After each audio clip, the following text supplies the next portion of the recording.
Hello, this is Willie with the Basement Kings. We are in Argyle, Texas, where there's a basement near a swimming pool and guest house, and water tends to collect inside a lot. But this particular project was different because they only wanted to add sump basins in the floor, which I call just holes in the floor, and not tied to a system to relieve the pressure, and they believe that that's all was needed, opposite of what we suggested. So we're going in to take a look where it's been sustained rain for 3 or 4 days and see how far off the mark we were. You can see watermarks running from here and over here.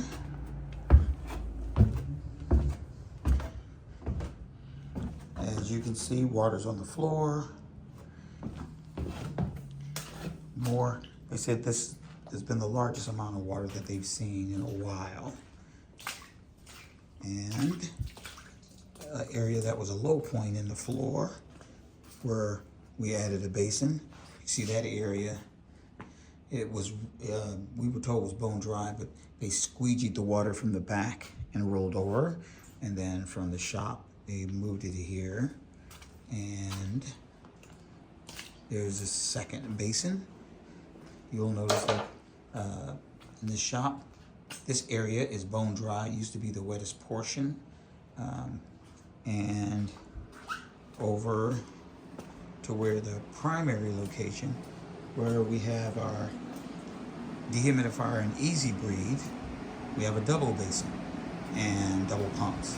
And this area was bone dry, and the water came from being squeegeed from the center of the room and over. So, as we can tell here, the walls haven't been waterproofed, and there's an attempt to install a drain.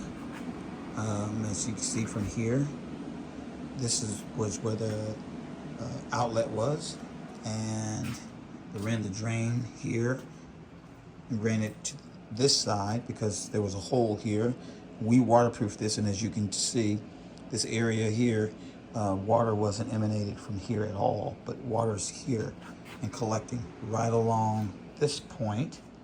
There was another drain that they brought in to install another drain, and the drain was here, and the port was here, and turns out there was another drain that was run here and was put in here.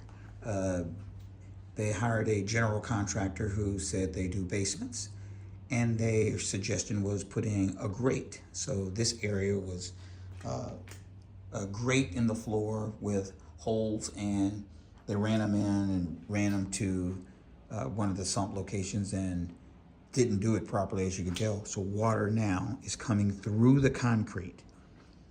As on the top, you can see it, see the cutout.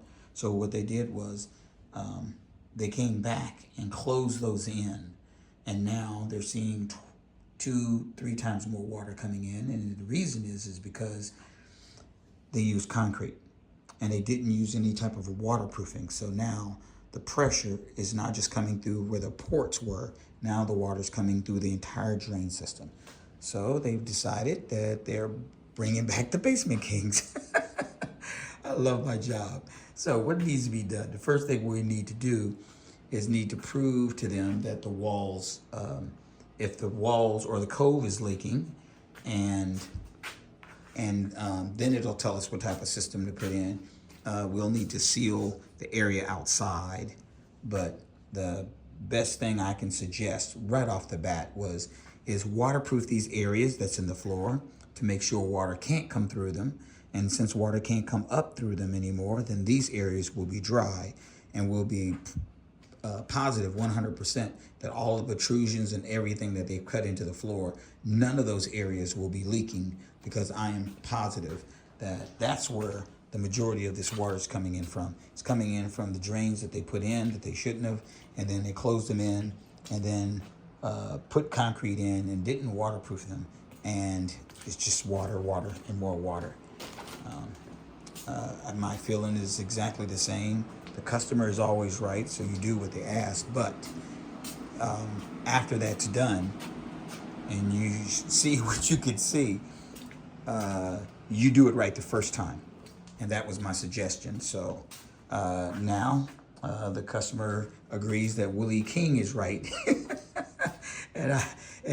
So let's clean this mess up and get busy. Hello, thanks for watching. If you like our video, please subscribe, follow, like, or visit us at thebasementkings.net. Thank you and have an excellent day.